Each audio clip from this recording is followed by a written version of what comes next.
Olá pessoal, como estão todos? Eu espero que bem. Vamos logo para o assunto desse final de semana, que foi o Grande Prêmio da Áustria de Fórmula 1, que teve sprint, teve a corrida principal no domingo também, e foi um final de semana basicamente dominado pelo Max Verstappen lá em Spielberg, casa da Red Bull, né? Casa da marca Red Bull, e que uma equipe, na verdade, é inglesa, mas que acaba adotando lá a pista de Spielberg como sua pista local, né? Como sua pista de casa. Verstappen dominou o final de semana mais uma vez, dominou as duas, fez a pole das duas corridas, tanto da sprint quanto da corrida normal, venceu as duas corridas, fez a melhor volta, levou todos os pontos do final de semana, né? Basicamente varreu mesmo, como eu estou falando aí no título do vídeo.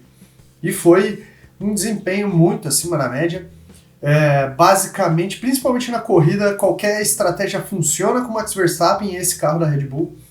Então, mais uma vez, o time e o piloto estão em outro nível. Eu já vou falar mais um pouquinho sobre a Red Bull, quando chegar no Sérgio Pérez. Estão aí em outro patamar. O Verstappen passou o Senna no número de vitórias, né? Chegou às 42 vitórias.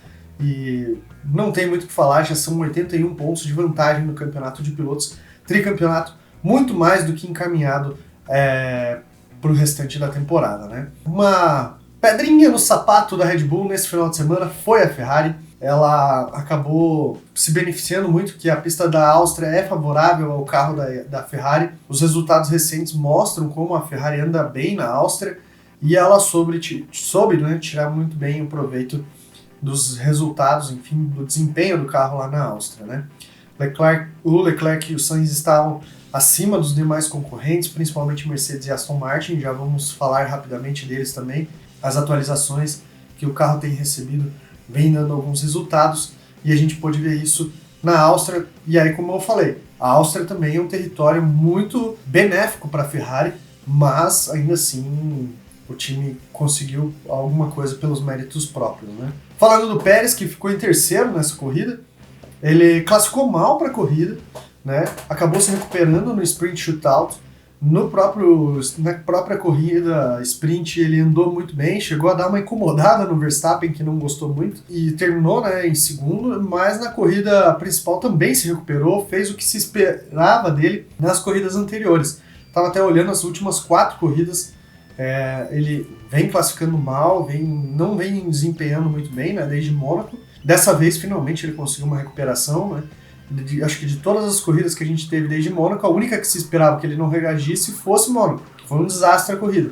Todas as outras, a gente esperava uma reação um pouquinho mais, assim como aconteceu na Áustria, mas finalmente ela veio e o Pérez conseguiu terminar em terceiro, mostrando aí a superioridade finalmente do carro da Red Bull. Outras duas figuras do grid, mas aí eu boto figuras das equipes, né, que apareceram muito bem nesse final de semana, foram a Williams e a McLaren. Lando Norris pela McLaren foi o destaque, Alexander Albon pela Williams foi o outro destaque. As duas têm mostrado evoluções ali em cada um de seus conjuntos. A McLaren teve o Norris sempre nos pontos, tanto na corrida sprint quanto na corrida principal, né, na corrida de domingo. Andou muito bem, sempre com um ritmo muito forte. Por outro lado, a Williams tinha um Alexander Albon classificando sempre muito bem, sempre indo para o Q3 nas duas classificações do final de semana. Mas ainda o ritmo de corrida é um sério problema ali para a Williams, assim como a Haas, né? A Williams também sofre, ela anda bem na classificação, mas na corrida ela vai perdendo um pouquinho de desempenho. Não da mesma forma que a Haas, mas ela perde um pouquinho do desempenho, vai perdendo espaço até, que é o que aconteceu nesse final de semana, o Albon terminar fora dos pontos, né? Mas a esperança é que o Albon terminou muito próximo da zona de pontos nesse final de semana e o Logan Sargent também estava muito próximo dos pontos nesse final de semana. É um horizonte um pouquinho mais esperançoso aí para a Williams nas próximas corridas e também para a McLaren, né? Que é o próximo final de semana, afinal de contas, é na casa das duas, aí na casa de boa parte das equipes, né, do grid, mas é na Inglaterra, né? Outras duas equipes aí que decepcionaram bastante, mas eu já falava na prévia da corrida da Áustria, foram justamente Mercedes e Aston Martin. Eu particularmente esperava uma queda de desempenho. Como eu falei na prévia, a Mercedes não costuma andar bem nessa pista, mesmo no período de dominância da Mercedes, ela tinha problemas para andar bem na Áustria, né? E nessa pista não foi diferente. As duas perderam muito ritmo, tanto a Mercedes quanto a Aston Martin. Elas estão completamente fora do ritmo que elas apresentam durante toda a temporada, bem abaixo, bem longe de Ferrari e Red Bull, e não conseguiram nem chegar perto de nenhuma das duas, né? Inclusive as duas apresentaram muita dificuldade com o Norris, né? Principalmente a Mercedes apresentou muita dificuldade com o Norris ali, com pressão do Norris. A Aston Martin nem chegou a ver o Norris, usando ele como referência, né? Mas as duas Mercedes tiveram bastante dificuldade em duelar com o Lando Norris durante a corrida, e o Lando Norris com a McLaren, que é um carro claramente inferior à Mercedes. Mas o outro grande assunto do final de semana, além da dominância do Max Verstappen, foi a quantidade de punições, né? Eu, particularmente, nas minhas contas, eu contei 97 punições durante todo esse final de semana, tá? Envolvendo saída de pista, volta deletada, 97 punições eu contei. Foi de longe o final de semana com mais punições do ano, da temporada. O outro anterior tinha 35, se eu não estou enganado. Mas em algum ponto, depois da corrida, chegou, né, a informação de que tinha 1.200 situações ali de corrida em investigação, principalmente ligadas a essas saídas de pista, né, que ali, aquela escapadinha ali para fora da linha, só na corrida de domingo, né. Então aí eu fui resolver fazer uma conta, né, 1.200 por 71 deu 16. Então eram 16, na média, incidentes por volta nessa última corrida, nessa corrida da Áustria. É muita coisa. Claramente a Fórmula 1 já tinha que revisar nos anos anteriores essa situação de saída de pista. É um assunto que volta e meia retorna aí ao assunto, mas na Áustria ficou muito latente essa bagunça toda, né? Tanto que rolaram punições após a corrida referentes a essas saídas de pista. 8 pilotos foram punidos, apenas 4 pilotos saíram ilesos de ter posições alteradas aí depois da corrida, né? Um deles foi o Kevin Magnussen, que não terminou a corrida, e a galera do pódio, né? Max Verstappen, Charles Leclerc e Sérgio Pérez. O restante, todo mundo teve modificação nas posições, né? Ou para cima ou para baixo, isso independe. Mas essa movimentação da FIA em punir uma galera depois da prova veio justamente depois de um protesto da Aston Martin após a corrida, justamente reclamando dessa situação que poderia ter mais gente para ser punido depois da corrida com relação a essas escapulidas aí de pista, né?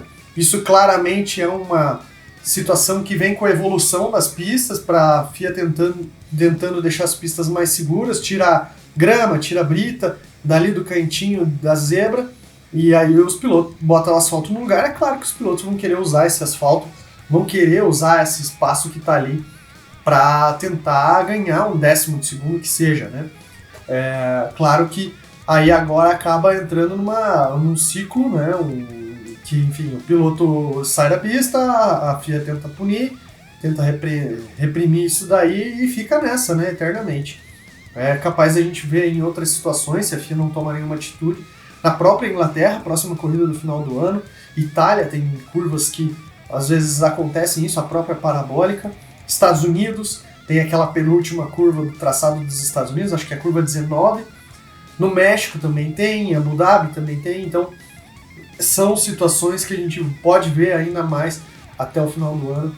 A FIA tem que realmente trabalhar com isso, ver o que vai fazer, se abole enfim, beleza, ignora limite de pista, ou continua botando isso aí, né, dando essas punições aí para os pilotos e tentando regrar eles, colocar eles dentro da caixinha, dentro das linhas brancas, né. Eu particularmente acho que se tem a linha branca, a FIA estabeleceu a regra, todo mundo aceitou a regra, beleza, amigo, tu tem que entrar nessa brincadeira. Mas, por outro lado, dá uma avacalhadinha aí na situação. Eu sou mais favorável a uma utilização aí da questão de limites de pista, como a própria Indy interpreta, a própria NASCAR interpreta, principalmente quando correram, por exemplo, né, em uma pista como Austin, né? Mal comparando, né? Comparando as três categorias que correm em Austin, já correram em Austin, né? A Indy, a Fórmula 1 e a NASCAR. Aquela curva 19 era no meio do freestyle nas corridas da Indy e na NASCAR. Já na Fórmula 1 o negócio é mais embaixo, a galera é mais rígida. A MotoGP também tem questão com problemas de pista. Em Assen foi um problema ali também no final da prova para as motos da MotoGP. Rolaram punições no final da prova, foram algumas meio polêmicas, mas, enfim, se tá escrito na regra, todo mundo concordou, tem que entrar nessa, né? Eu acho que a FIA tem que dar uma revisada aí na situação para não ter um disparate como teve nesse final de semana aí, que foi um negócio meio exagerado. Mas é isso aí, pessoal. A gente volta ainda nessa semana com mais um vídeo, agora com a prévia do Grande Prêmio da Inglaterra de Fórmula 1, que acontece no próximo final de semana, né? Já tá emendadinho aí. Aí depois tem uma semana de folguinha aí, de corridas, e mais 2 corridas, né? Para a Fórmula 1 entrar nas férias ali em agosto, e não temos corrida da Fórmula 1. Afinal de contas, a Fórmula 1 entra em férias de verão. É isso aí, pessoal. Eu peço para vocês curtirem o vídeo, comentem aí também o que vocês acharam dessa corrida. Eu sou sincero que não achei tão ruim quanto algumas pessoas acharam, mas também não foi das mais maravilhosas.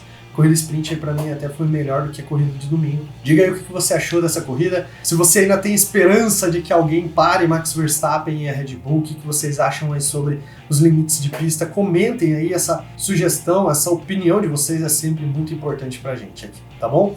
Peço para vocês seguirem as nossas redes sociais que estão aqui na descrição do vídeo. Peço para vocês também se inscreverem no canal e curtirem o vídeo. Essa ajuda de vocês é sempre muito importante, a gente está correndo atrás da monetização. Então essa ajuda de vocês, principalmente se inscrevendo no canal e curtindo o vídeo, comentando, é sempre muito importante porque diz para o YouTube que o nosso vídeo é relevante.